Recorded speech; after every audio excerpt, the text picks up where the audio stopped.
Hello बच्चों, कैसे आप सब? आशा करते हैं कि आप खुश होंगे। आज का जो हमारा टॉपिक है वो आपका अवकलज का अनुप्रयोग चला हुआ है। अवकलज के अनुप्रयोग में माने आप जो अवकलन सीख चुके हैं उसके आप क्या कर रहे हैं, प्रयोग सीख रहे हैं, माने उसको क्या उसका अप्लाई करना सीख रहे हैं। तो आपकी एक्सरसाइज 6.1 चली गई है। हमने क्वेश्चन नंबर 1 से क्वेश्चन नंबर 6 आपको पार्ट 1 में करा दिए हैं। अभी आपका पार्ट 2 है, समझ आई बात है। और पार्ट 2 में आप क्वेश्चन नंबर 7 से क्वेश्चन नंबर 14 तक करें। ठीक है बच्चा, तो स्टार्ट करते हैं। Yes, my name is Bittu Chaudhary and your beautiful channel Newton Academy Plus. तो देखिए क्वेश्चन नंबर 7 आपका क्या दिया हुआ है। क्वेश्चन नंबर 7 में आपको दिया है कि एक आयत की लंबाई x 5 सेंटीमीटर प्रति मिनट की दर से घट रही है और चौड़ाई y 4 सेंटीमीटर प्रति मिनट की दर से बढ़ रही है। माने जो आपकी लंबाई है वो तो 5 सेंटीमीटर प्रति मिनट की दर से घट रही है और जो चौड़ाई है वो बढ़ रही है। और आपको आगे कर बोला है जब x बराबर 8 सेंटीमीटर और y बराबर 6 सेंटीमीटर है तब आयत के परिमाप और क्षेत्रफल के परिवर्तन की दर ज्ञात कीजिए। देखिए सबसे पहले आप स्टार्ट करेंगे कि सबसे पहला पॉइंट क्या होगा। सबसे पहले आप ये सीखिए कि आयत होता क्या है। तो आयत माने रेक्टेंगल। तो रेक्टेंगल ऐसा होता है, देखिए, जिसका सामने की भुजाएं बराबर होते है कि नहीं, आमने सामने की भुजाएं बराबर हो, उसको आप क्या बोलते हैं, आयत बोलते हैं। और इसने बोला है कि आप आयत की लंबाई को x लेंगे। ठीक है जी, तो लंबाई मान लीजिए ये x है और चौड़ाई y है, बोला है कि नहीं।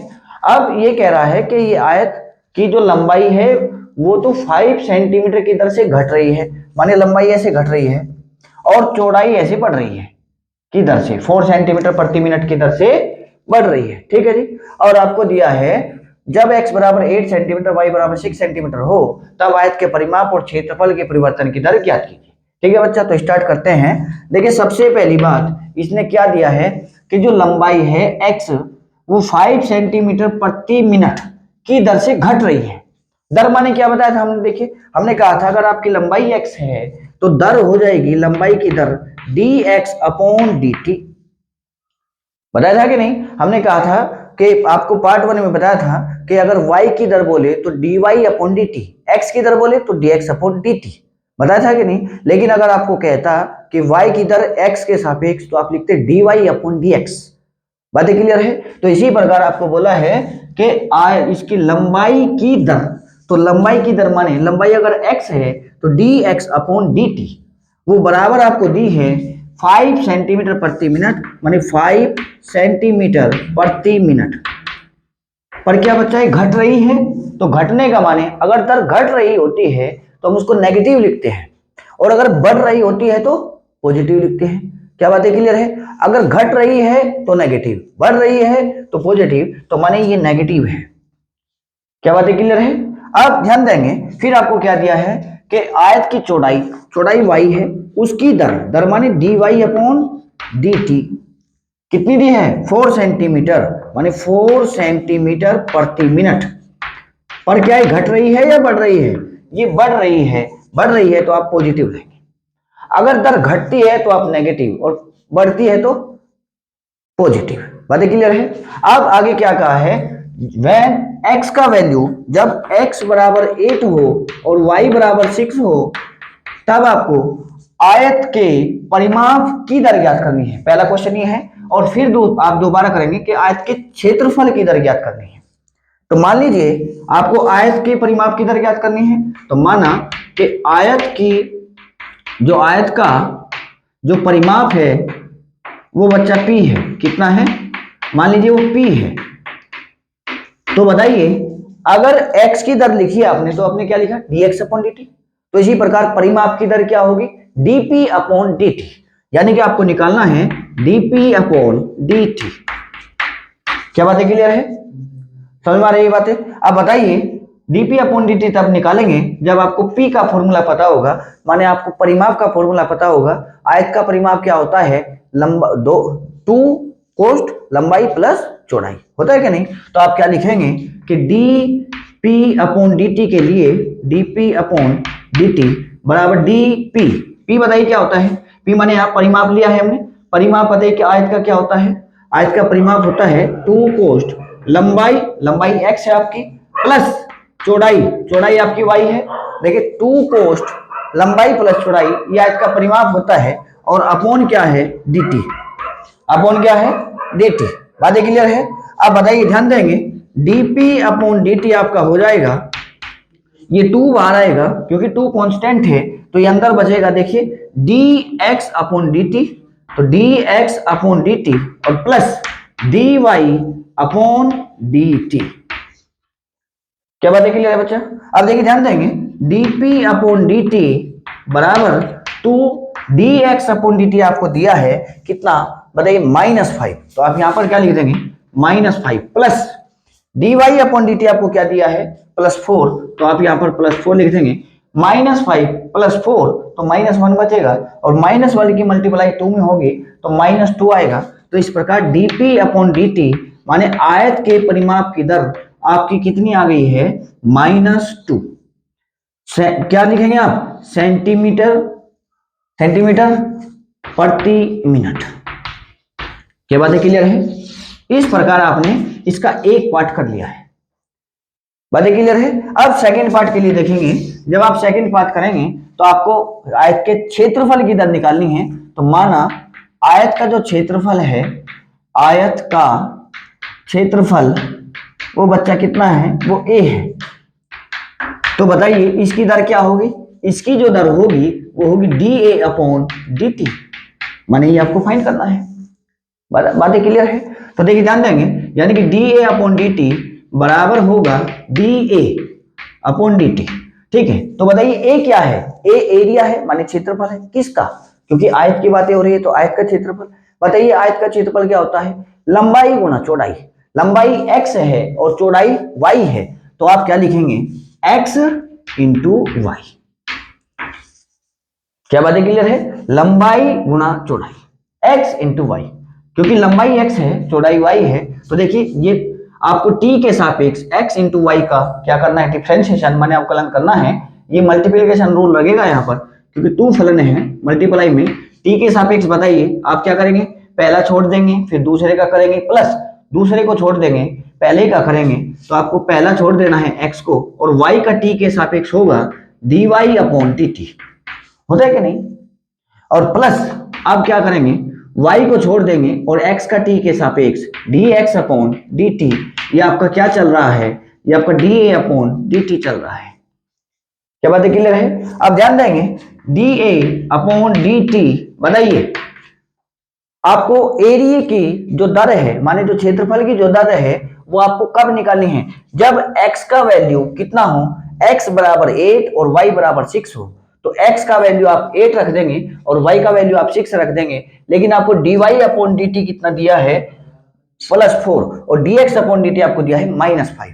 तो आप लिखेंगे, देखिए x का वैल्यू कितना दिया है 8, और dy अपॉन dt का वैल्यू कितना दिया है +4, और प्लस y का वैल्यू कितना दिया है बच्चा, y का वैल्यू 6 दिया है, और dx अपॉन dt का वैल्यू -5 दिया है, तो आप यहाँ पर -5 रख देंगे।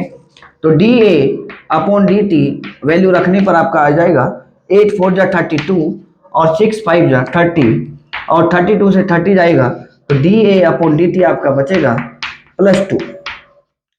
बताइए क्या लिखेंगे इसको आप, सेंटीमीटर स्क्वायर प्रति मिनट। ठीक है जी, सेंटीमीटर स्क्वायर प्रति मिनट। क्या बात है, क्लियर है?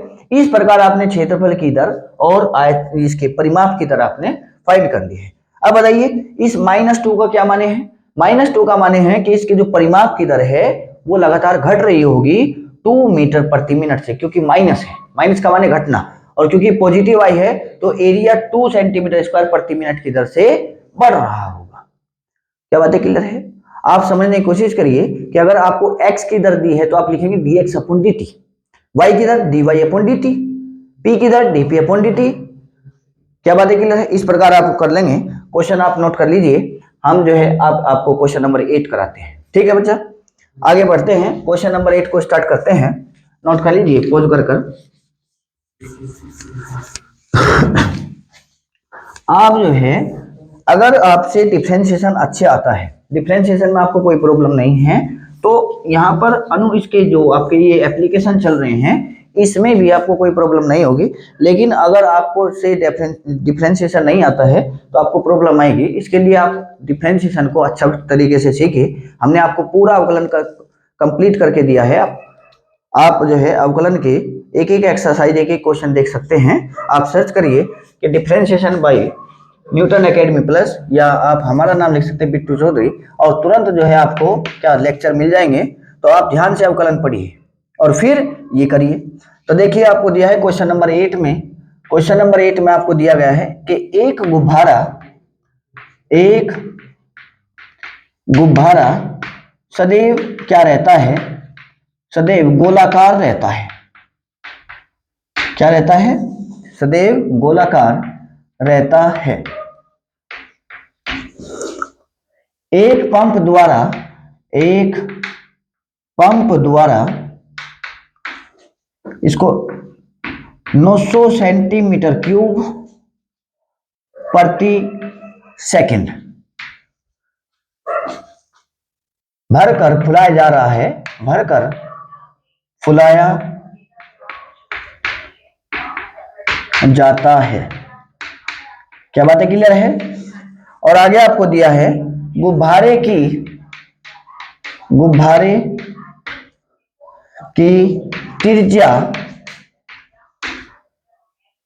की परिवर्तन की दर, त्रिज्या की परिवर्तन की दर ज्ञात कीजिए। ये आपको ज्ञात करना है। ज्ञात कीजिए जब आर जो त्रिज्या है आपकी वो 15 सेंटीमीटर है। कितना है? 15 सेंटीमीटर है। क्या बात है, क्लियर है? ये आपका क्वेश्चन नंबर 8 आ चुका है। आपको बोला है एक गुब्बारा सदैव गोलाकार रहता है, एक पंप द्वारा 900 सेंटीमीटर क्यूब प्रति सेकंड की माने की दर से भरकर फुलाया जा रहा है। गुब्बारे की त्रिज्या की परिवर्तन ज्ञात कीजिए जब त्रिज्या का मान कितना हो, जब त्रिज्या का मान 15 हो। तो आप इस बात को समझने की कोशिश करिए। ये आपको क्या दिया है? एक गुब्बारा जब फुलाया जाएगा, सोच के देखिए आप, जब उसमें हवा भरी जाएगी पंप द्वारा, तो बताइए क्या होगा? उसका आयतन चेंज होगा। और ये आपको आयतन ही दिया है। देखिए ध्यान देंगे, हमने बताया था अगर आप सेंटीमीटर क्यूब प्रति सेकंड दिया तो माने आयतन, सेंटीमीटर स्क्वायर अपॉन सेकंड दिया है तो माने क्षेत्रफल की दर, ये आयतन की दर है।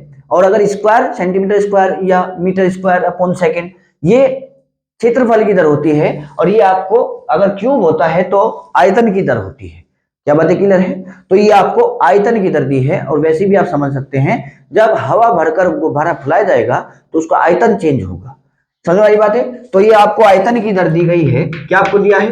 दिया है आयतन के परिवर्तन। किसका आयतन बच्चा?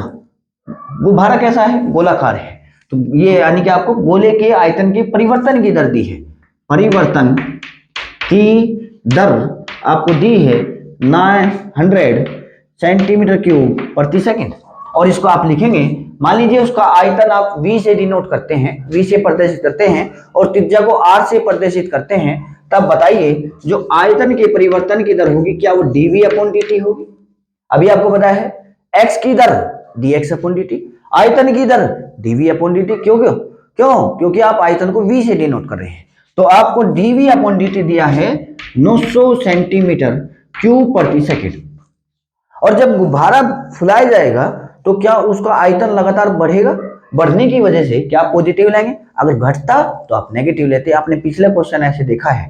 ठीक है जी, पॉजिटिव नेगेटिव को अभी ध्यान रखेंगे।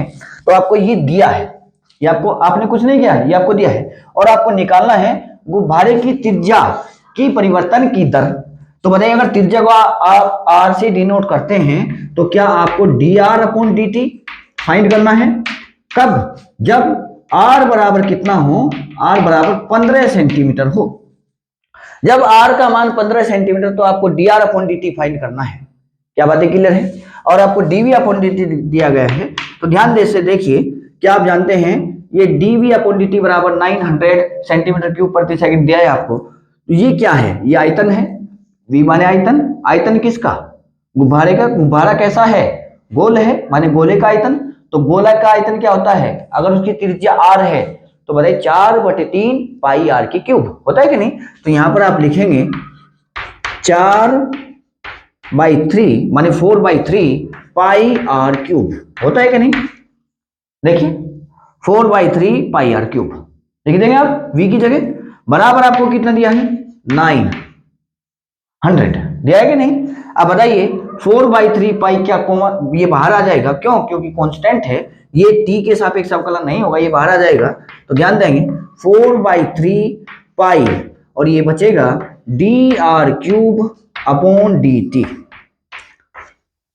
फिर t के सापेक्ष तो सर r का भी नहीं होगा, क्या ये कांस्टेंट है, इसको भी बाहर ले ले? नहीं, r कांस्टेंट नहीं है। जब आयतन बदल रहा होगा तो त्रिज्या लगातार बढ़ रही होगी, समझ में आई बात है? तो r को आप बाहर नहीं ले सकते हैं, ये कांस्टेंट नहीं है, ये वेरिएबल है। तो वेरिएबल है तो इसका अवकलन करना पड़ेगा, पर लेकिन t के सापेक्ष नहीं होगा, r के सापेक्ष होगा। तो एक काम करिए, आप dr ऊपर लिख दीजिए और dr नीचे लिख देंगे। dr से dr कट चुका है, सवाल वही लिखा है, हमने कोई परिवर्तन नहीं किया है, तो बराबर आ गया है 900।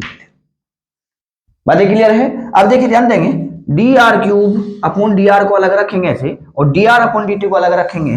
तो देखिए ध्यान देंगे 4/3 पाई और ये आपका dr³ अपॉन dr आप लिखने वाले हैं ऐसे, और dr अपॉन dt को आप अलग लिखने वाले हैं ऐसे, और बराबर आपको दिया है 900। क्या बात है क्लियर है? अब देखिए ध्यान देंगे, थोड़ा सा आप पेशेंस रख के क्वेश्चन करेंगे तो आपको कोई प्रॉब्लम नहीं होगी। देखिए आपको dr अपॉन dt तो फाइंड करना है, तो आप dr अपॉन dt को तो यहीं पर रखेंगे और इसका अवकलन करेंगे, इसको उधर ले जाएंगे तो ये 3 उधर जाएगा। तो ध्यान देंगे यानी कि आपको dr³ कर दीजिए आप इसका। देखिए r³ का r के सापेक्ष होगा 3r² अवकलन, होगा कि नहीं?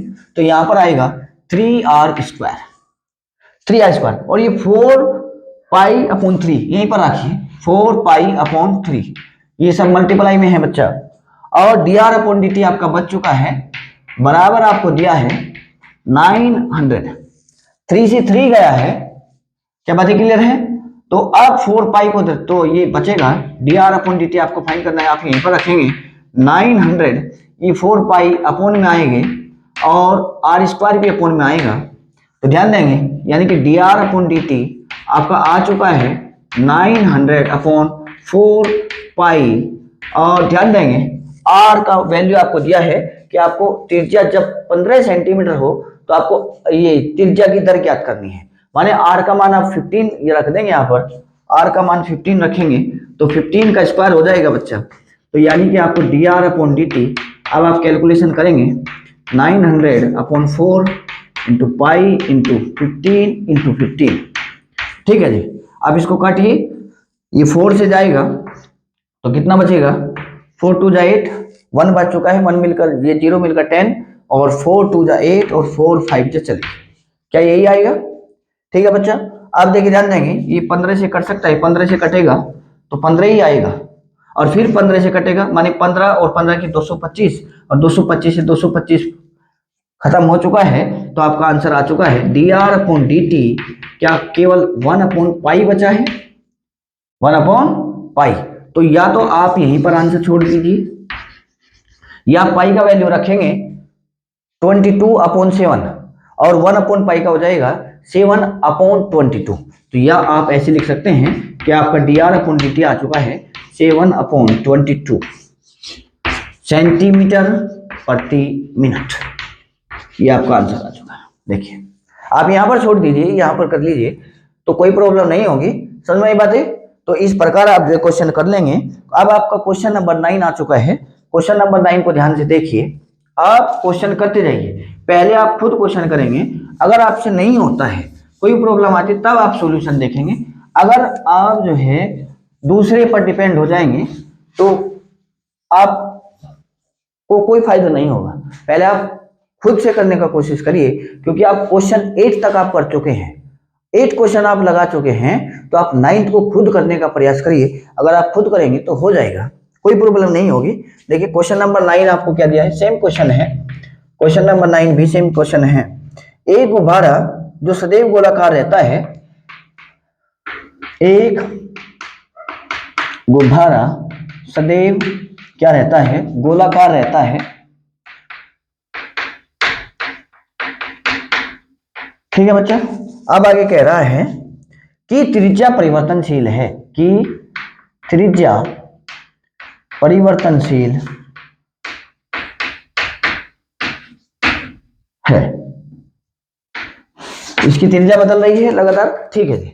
और आगे बोला है क्वेश्चन में, आगे आपको कह रहा है क्वेश्चन नंबर 9 आपका आ चुका है, और इसमें कह रहा है त्रिज्या के सापेक्ष, त्रिज्या के सापेक्ष, इससे आसान क्वेश्चन आपको नहीं मिलेगा इस एक्सरसाइज में, आयतन के परिवर्तन की दर, के परिवर्तन की दर ज्ञात कीजिए, ज्ञात करनी है आपको जब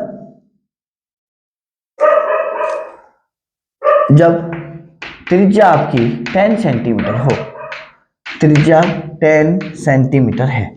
ठीक है बच्चा, देखिए ध्यान देंगे क्या क्या है क्वेश्चन में।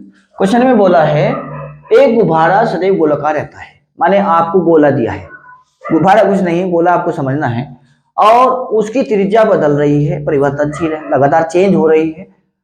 त्रिज्या के सापेक्ष आयतन के परिवर्तन की दर ज्ञात करनी है। तो देखिए मान लीजिए, माना गोले का जो आयतन है वो v है, माने जो गोलाकार गुब्बारा है, गुब्बारा कह लीजिए या गोला कह लीजिए, का आयतन कितना है बच्चा, वो v है, तथा त्रिज्या आपकी r है। ठीक है बच्चा, त्रिज्या r है और उसका आयतन v है। तो बताइए आपको क्या करना है, आपको फाइंड करना है, बताइए त्रिज्या, वो आपको निकालनी है त्रिज्या के सापेक्ष आयतन की परिवर्तन की दर, माने आपको आयतन के परिवर्तन की दर निकालनी है त्रिज्या के सापेक्ष। तो आप अब की बार dv अपॉन dt नहीं लिखेंगे, dv अपॉन dr लिखेंगे। क्यों? क्योंकि आपको अब की बार बोला है त्रिज्या के सापेक्ष, तो आप dr लिखेंगे। लेकिन अगर कहता, केवल क्या कहता, आयतन की दर, त्रिज्या के सापेक्ष नहीं, बस खाली आयतन की दर, तो आप लिखते dv अपॉन dt। लेकिन आपको अब की बार त्रिज्या के सापेक्ष बोला है, तो इसलिए आप अपॉन में लिखेंगे dr। बातें क्लियर है? ये आपको फाइंड करनी है, तो ध्यान देंगे। देखिए dv अपॉन dr होगा आपका, क्या आप जानते हैं, v क्या है यहाँ पर, आयतन, वॉल्यूम, किसका, गोले का। तो गोले का आयतन अभी बताया है 4/3 पाई r क्यूब, यही होता है, और अपॉन में क्या रखेंगे, dr। बातें क्लियर है? तो ध्यान देंगे, ये 4/3 पाई बाहर आएगा क्योंकि कांस्टेंट है, और आपका बचेगा dr cube upon dr। r के सापेक्ष r क्यूब का अवकलन होगा, जैसे x के सापेक्ष x की पावर n का अवकलन होता है n x की पावर n - 1, इसी प्रकार r के सापेक्ष r की पावर n का होगा n r की पावर n - 1। तो यहां से आ जाएगा इस फॉर्मूले से 3r², क्योंकि n की जगह 3 लिखा है, तो आप लिखेंगे 4/3 पाई n r की पावर n - 1, ऐसे। क्या बात है, क्लियर है? ये आपका dv अपॉन dr आ चुका है, तो ध्यान दीजिए, यानी कि dv अपॉन dr बराबर है 3 से 3 गए हैं, और ये बचा है 4 पाई r²। अब आपको r का वैल्यू भी दिया है, जब r का वैल्यू 10 सेंटीमीटर हो, जब आपकी त्रिज्या 10 सेंटीमीटर हो, तब आपको आयतन के परिवर्तन की दर त्रिज्या के सापेक्ष निकालनी है। तो आप r बराबर 10 सेंटीमीटर रखेंगे बच्चा, तो dv अपॉन dr आपका आ जाएगा 4 पाई, r की जगह 10 रखेंगे का स्क्वायर, 10 का स्क्वायर 100 होगा, 100 की मल्टीप्लाई 4 में करेंगे तो 400 आएगा। तो यानी कि आपका आ जाएगा dv अपॉन dr 400 पाई। क्या बात है, क्लियर है? और यहां पर क्या लिख देंगे, सेंटीमीटर क्यूब प्रति। अब की बार आप मिनट या सेकंड नहीं लिखेंगे, क्योंकि रेडियस है, माने देखिए ऐसे, देखिए देखिए त्रिज्या के सापेक्ष, तो आप अपॉन में क्या लिखेंगे, सेंटीमीटर लिखेंगे। तो आप इस प्रकार सेंटीमीटर ही रखेंगे, तो सेंटीमीटर स्क्वायर ही आ जाएगा, क्योंकि एक सेंटीमीटर सेंटीमीटर कट जाएगा, तो इस प्रकार आपका ये यूनिट मिल जाएगा, सेंटीमीटर स्क्वायर। बातें क्लियर है? ठीक है जी। तो इस प्रकार आप जो है क्वेश्चन कर सकते हैं, आपको कोई प्रॉब्लम नहीं होगी। आप थोड़ा पेशेंस रख के क्वेश्चन कीजिए, थोड़ा मेहनत कीजिए, थोड़ा टाइम दीजिए। मैथ को आपको टाइम देना पड़ेगा, थोड़ा टाइम दीजिए, मेहनत कीजिए और धीरे धीरे क्वेश्चन को सीखते जाइए। ठीक है जी। अब आपका क्वेश्चन नंबर 10, क्वेश्चन नंबर 10 में क्या बोला है, क्वेश्चन नंबर 10, ठीक है जी, रब कर देते हैं इसको, आगे बढ़ते हैं। क्वेश्चन नंबर 10 पहले खुद से करने का कोशिश करें, अगर नहीं होता है फिर सॉल्यूशन देखेंगे। पहले आप सॉल्यूशन मत देखिए, पहले आप खुद करने का कोशिश करिए। हम आपको बार बार ये बात बोल रहे हैं क्योंकि आपको जो है सीखना है, आपको क्वेश्चन रटना नहीं है, पहले सीखना है। ठीक है जी। तो एक 5 मीटर लंबी सीढ़ी दीवार के सहारे झुकी है। एक 5 मीटर लंबी सीढ़ी दीवार के सहारे झुकी है।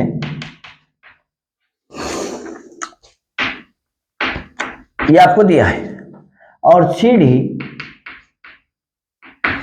का नीचे का सिरा,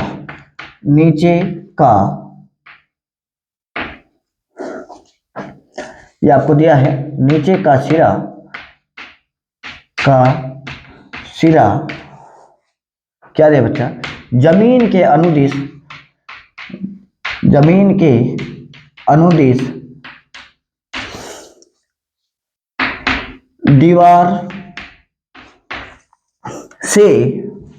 दीवार से दूर 2 सेंटीमीटर प्रति सेकंड की दर से खींचा जाता है। आगे बोला है दीवार पर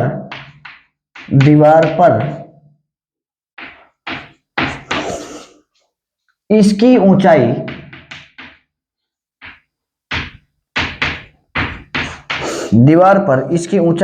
किस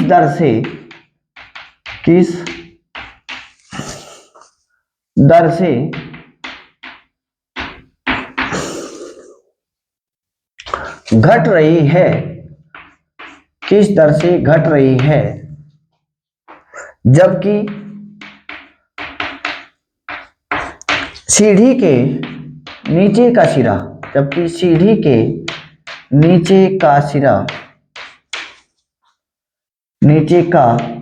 सिरा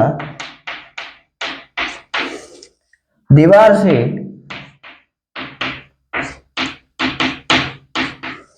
4 सेंटीमीटर दूर है। यह आपका क्वेश्चन है, आप क्वेश्चन नोट डाउन कर लीजिए और फिर आपको क्वेश्चन कराते हैं, ध्यान देंगे। देखिए क्वेश्चन में क्या बोला है, ये बोल रहा है कि एक जो है क्या है, एक 5 मीटर लंबी एक सीढ़ी दीवार के सहारे झुकी है। तो दीवार देखिए बच्चा ऐसी होगी, ठीक है, एक सीढ़ी ऐसी होगा कि नहीं, और कितनी लंबाई है सीढ़ी की, क्या सीढ़ी है, ये अपनी सीढ़ी मानी है और ये आपकी दीवार है, ठीक है बच्चा। और ये सीढ़ी जो है वो 5 सेंटीमीटर लंबी है, 5 सेंटीमीटर लंबी, ये आपकी दीवार है बच्चा, ऐसे, ठीक है बच्चा। और ये आपकी जमीन है और ये सीढ़ी ऐसे लगी हुई है, ठीक है। अब ध्यान देंगे आप, और ये बोला है सीढ़ी का नीचे का सिरा जमीन के अनुदिश दीवार से दूर, माने जो सीढ़ी का नीचे का सिरा है दीवार से दूर 2 सेंटीमीटर प्रति सेकंड, माने इसकी ओर। तो देखो ये दीवार है, इसे दूर ऐसे बैठेगा, इसे दूर इस प्रकार गति कर रहा है, देखिए बोल रहा है कि नहीं, जमीन के अनुदिश माने जमीन पर, तो जमीन पर ऐसे चल रहा है इधर की ओर, और दीवार से दूर 2 सेंटीमीटर प्रति मिनट की दर से खींचा जाता है, ठीक है भाई। आगे देखिए, दीवार पर इसकी ऊंचाई किस दर से घटेगी जबकि सीढ़ी के नीचे का सिरा दीवार से 4 सेंटीमीटर दूर हो जाए, माने जब जमीन का जो सीढ़ी का जो नीचे का सिरा है वो दीवार से कितना हो जाए, 4 सेंटीमीटर दूर हो जाए, 4 सेंटीमीटर दूर हो जाए तब आपको क्या निकालना है, आपको इसकी ऊंचाई जो है किस दर से घट रही होगी। क्यों ऊंचाई घटेगी, देखिए सोच के देखो, जब आप सीढ़ी को इस प्रकार खींचेंगे, क्या ये लंबाई, ये जो जमीन के अनुदिश है, माने जो जमीन पर है और दीवार से, क्या ये दूरी बढ़ती चली जाएगी, बढ़ती चली जाएगी कि नहीं। सीढ़ी के नीचे का सिरा और जमीन, ये दीवार का निचला सिरा, क्या इनके बीच की दूरी बढ़ेगी। क्यों, क्योंकि आप इस प्रकार खींच रहे हैं। लेकिन जैसे आप इस प्रकार खींचेंगे तो क्या सीढ़ी नीचे आएगी, क्योंकि सीढ़ी की जो लंबाई है वो कांस्टेंट है, तो ये नीचे आएगी, तो आपकी लंबाई घटेगी और ये बढ़ेगी। और ये आपको पूछ रहा है, क्या बात है, क्लियर है। मान लीजिए बच्चा, किसी, ये सपोज करिए ये आपका x है, x बराबर जब 4 हो जाए तब आपको y का परिवर्तन ज्ञात करना है। अगर आप इसको यहां से लेकर यहां तक y मानते हैं, ठीक है जी, तो आप ध्यान देंगे, देखिए क्या कह रहा है, क्वेश्चन को समझिए। पहले आप इस 4 को हटाइए, इस 4 से आपको प्रॉब्लम आएगी। देखिए मान लीजिए किसी टाइम पर कि इसके जो दीवार है, दीवार का निचला सिरा और सीढ़ी का निचले सिरे के बीच की दूरी x है और ये x चेंज हो रही होगी। क्यों, क्योंकि ये लगातार लंबाई बढ़ती जा रही है। बातें क्लियर है, क्लियर है कि नहीं। और अगर लंबाई लगातार बढ़ रही है तो बताइए x का जो परिवर्तन की दर है क्या वो पॉजिटिव होगी। यस, तो आपको दिया है कि लंबाई जो, ये देखिए अगर आप इसको क्या मानते हैं, तो x का जो परिवर्तन की दर है वो 2 सेंटीमीटर प्रति सेकंड दिया है, तो आप लिखेंगे dx/dt बराबर दिया है 2 सेंटीमीटर प्रति सेकंड, और पॉजिटिव, नेगेटिव नहीं, पॉजिटिव होगा। क्या बात है, क्लियर है।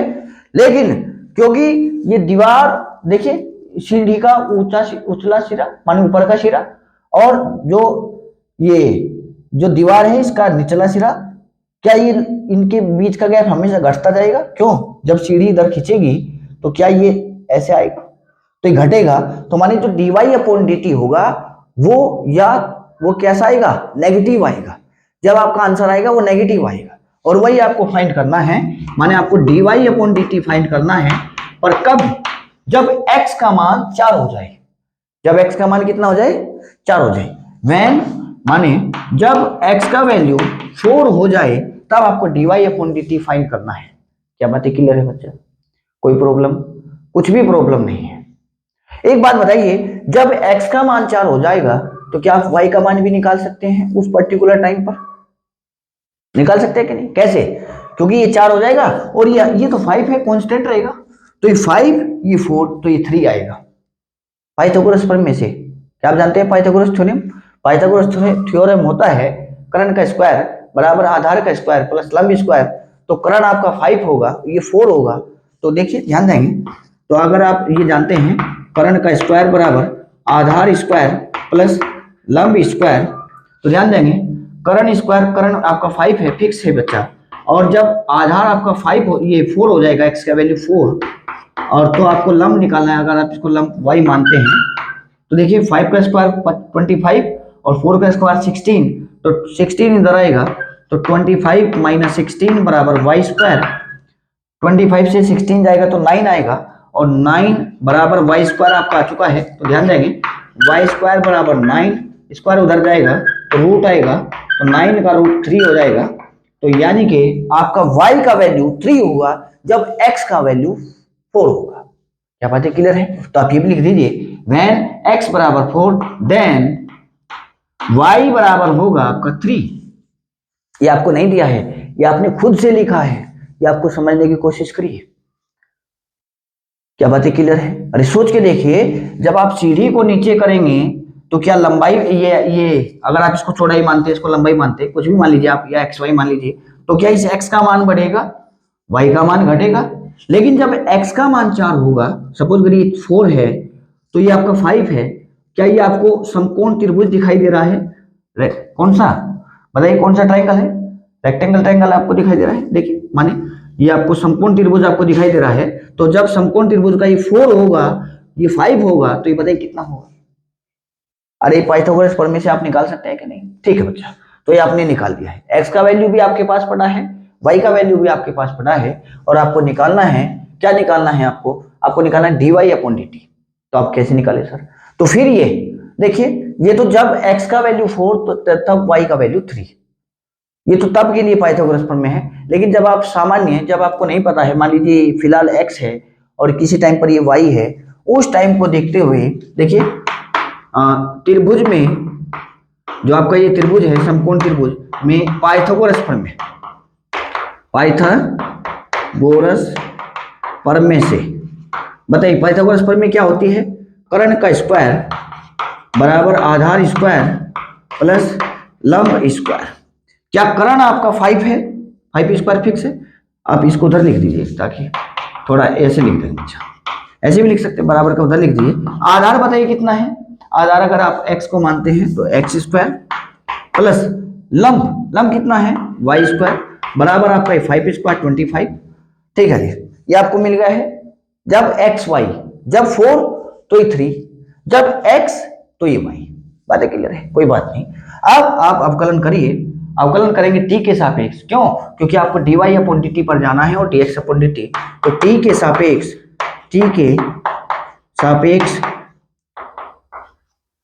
क्या करेंगे? अवकलन करने पर, अवकलन करने पर जैसे आप अवकलन करते हैं तो x स्क्वायर का 2x होगा, लेकिन फिर x का dx/dt होगा, ठीक है सापेक्ष। बातें क्लियर है? इसी प्रकार y स्क्वायर का 2y होगा, लेकिन फिर y का dy/dt होगा, और 25 तो t के सापेक्ष कांस्टेंट है, तो 0। सर ये t के सापेक्ष x कांस्टेंट क्यों नहीं है? अरे कांस्टेंट नहीं है, ये बच्चा ही लगातार बढ़ रहा है और घट रहा है, लेकिन 5 कांस्टेंट है। सीधी की जो लंबाई है वो ना घटेगी ना बढ़ेगी।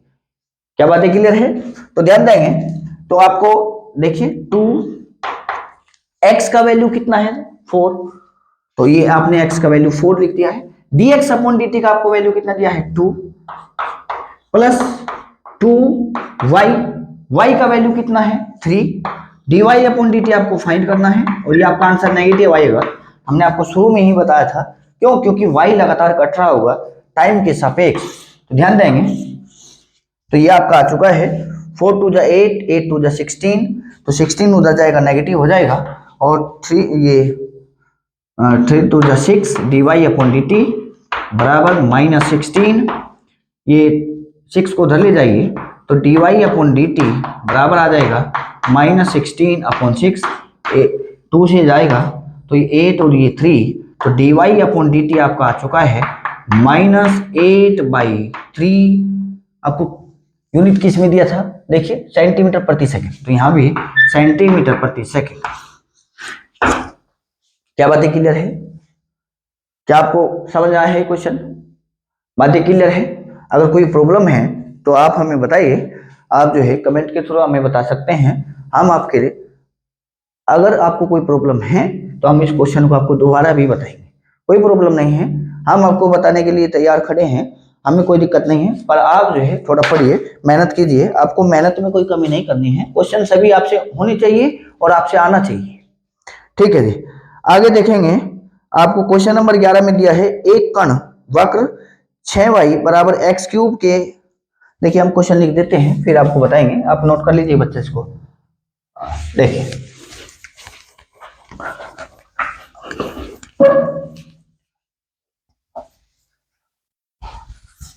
ये आपका पार्ट 2 चला हुआ है, आप पार्ट 1 देखिए बच्चा, और पार्ट 1 से आपके से अगर आप पार्ट 1 को अच्छी तरीके से समझ गए हैं तो आप ये जो आप पार्ट 2 में क्वेश्चन कर रहे हैं ये तो आप खुद भी कर सकते हैं, आपको कोई प्रॉब्लम नहीं होगी।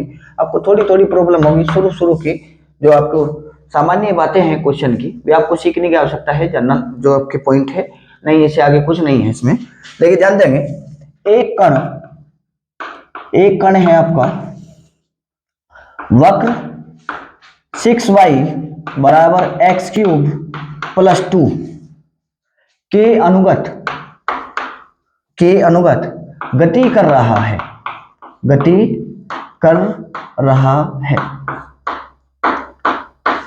ठीक है। और वक्र के उन बिंदुओं को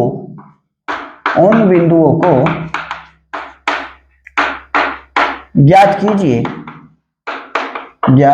आपको ज्ञात करना है बच्चा, जबकि x निर्देशांक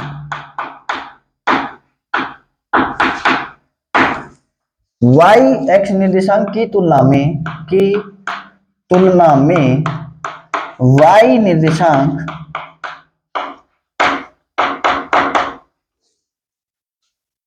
एट गुना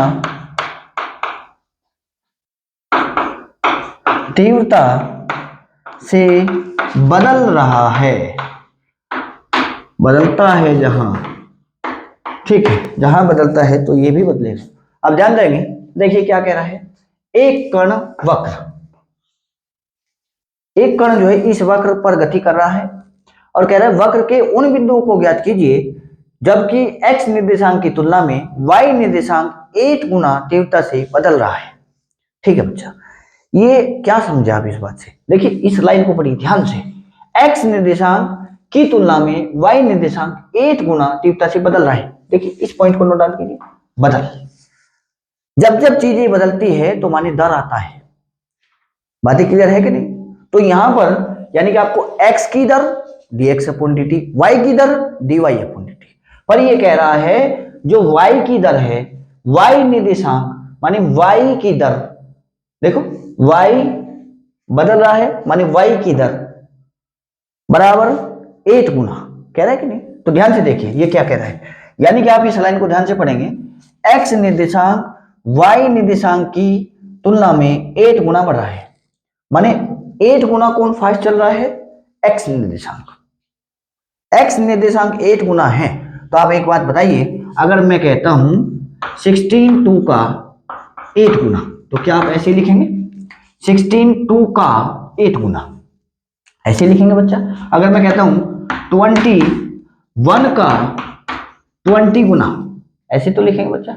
अगर मैं कहता हूं 24 का 5 गुना, तो इसी प्रकार x निर्देशांक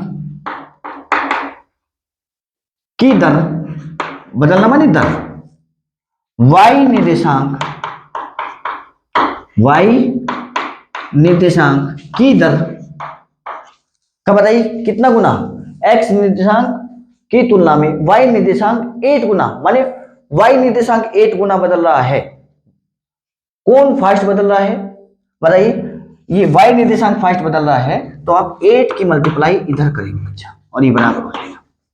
देखिए जैसे 2 का 8 गुना 16, 2 का 8 गुना 16, 4 का 5 गुना 20, इसी प्रकार y निर्देशांक y की दर 8 गुनी x की दर, देखो x निर्देशांक y निर्देशांक की तुलना में 8 गुना बदल रहा है। क्या बातें क्लियर है? कोई प्रॉब्लम नहीं है? तो यानी कि आप समझते गए हैं कि x की दर को तो आप लिखेंगे dx अपॉन dt और y की दर को आप लिखेंगे dy अपॉन dt। तो इसको आप थोड़ा उल्टा करके लिख लीजिए, इधर आप y निर्देशांक रखिए और इधर आप x रखिए, ताकि आप थोड़ा आपको परेशानी कम हो। तो देखिए ध्यान देंगे, तो y की दर आप लिखेंगे dy अपॉन dt बराबर 8 dx अपॉन dt। देखिए x निर्देशांक को अगर आप y मानते हैं, y निर्देशांक को अगर आप y और x निर्देशांक को अगर आप x मानते हैं, तो dx अपॉन dt माने x निर्देशांक की दर होगी और dy अपॉन dt y निर्देशांक की दर होगी। समझ में बात है? अब मान लीजिए आपको क्या करना है, इस कण पर कोई बिंदु है, उनको आपको ज्ञात करना है जो इस प्रकार बदल रहे हैं, माने y का निर्देशांक 8 गुना x निर्देशांक से। ठीक है बच्चा? अब मान लीजिए बच्चा, माना वह बिंदु कौन है? h, k है। अगर वो बिंदु h, k है और वो कण पर है, देखो कण पर है कि नहीं? कण पर ही तो ज्ञात करना है, इस वक्र पर ज्ञात करना है। तो बताइए अगर वो वक्र पर है तो मैं तो वक्र में रखूंगा इन बिंदुओं को। तो वक्र में रखने का क्या माने हैं? x की जगह h रखेंगे और y की जगह k रखेंगे। तो तब बताइए तब क्या हो जाएगा?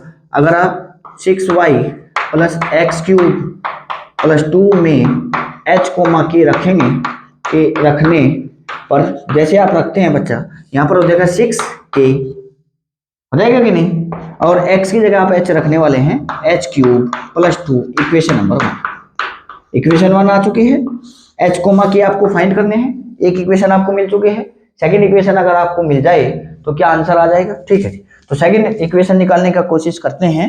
अब ध्यान दीजिए, देखेंगे बच्चा, ये जो आपको दिया है, क्या दिया है आपको दिया है y बराबर 6y बराबर x³ + 2। अगर आप इसका डिफरेंशिएशन t के सापेक्ष कर देते हैं, क्यों? क्योंकि आपको dy/dt dx/dt में एक रिलेशन दिया है, तो आप t के सापेक्ष अवकलन करेंगे तो t के सापेक्ष अवकलन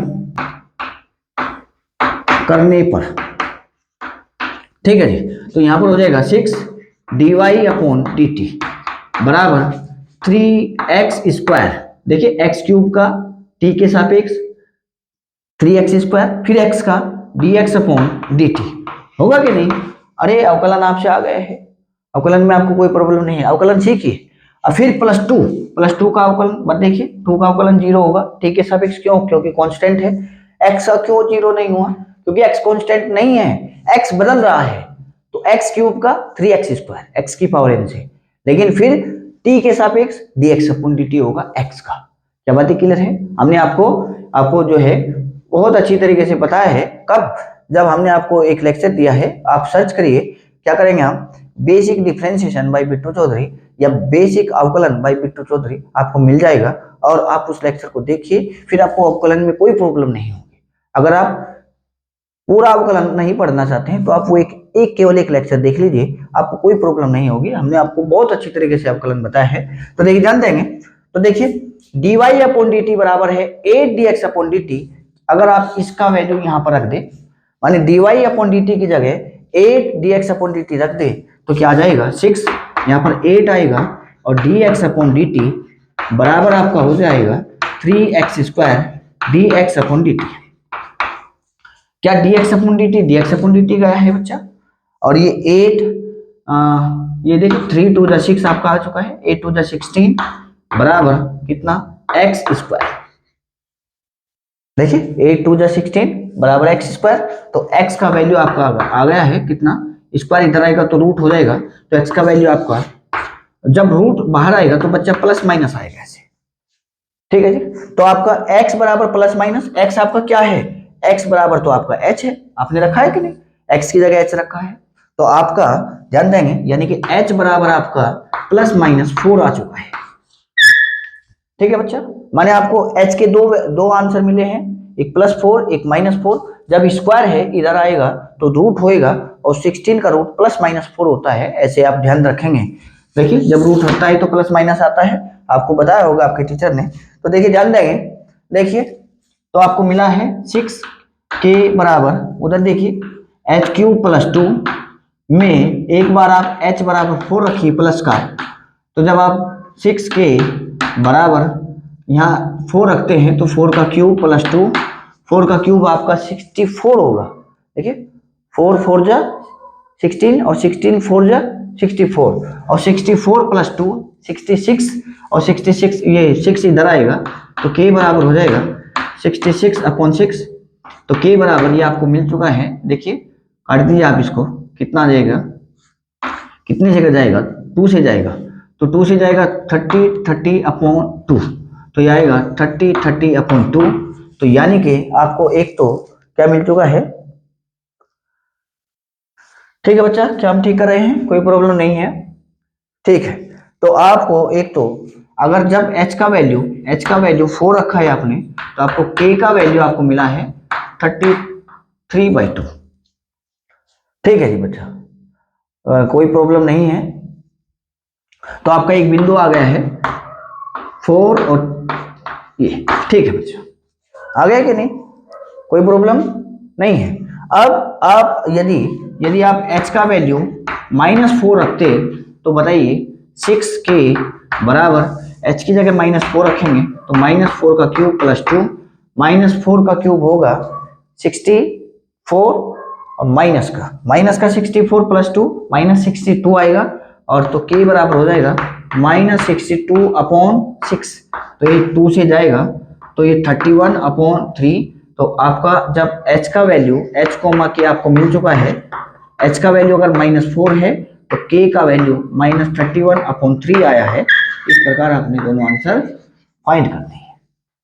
ठीक है बच्चा, कोई प्रॉब्लम? और ये पूरा कर सकता है। सॉरी, यहाँ पर थोड़ी प्रॉब्लम हो गई है। तो उसे जब आपने काटा है तो 3 आएगा और 3 से ये 11 आएगा और यहाँ पर भी बच्चा ये आपका यानी कि 11 आ जाएगा k का वैल्यू, तो आप 11 रख दीजिए यहाँ पर। ठीक है बच्चा, ठीक है।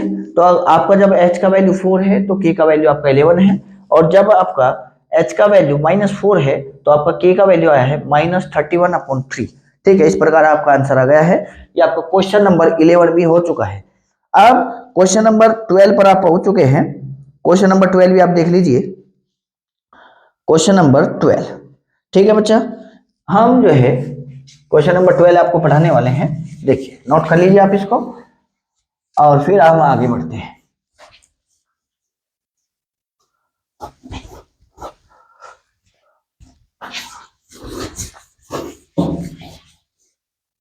ठीक है जी, क्वेश्चन नंबर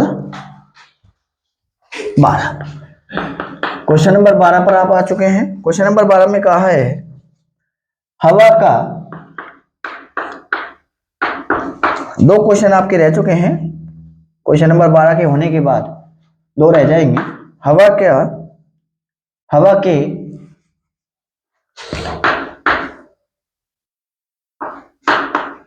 एक बुलबुले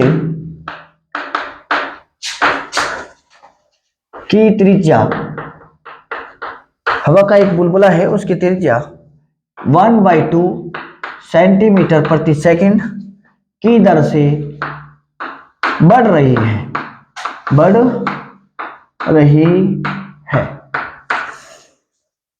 बुलबुले का आयतन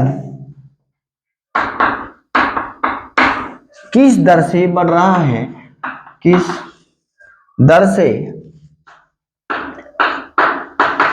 बढ़ रहा है? बुलबुले का आयतन किस दर से बढ़ रहा है जबकि त्रिज्या 1 सेंटीमीटर है।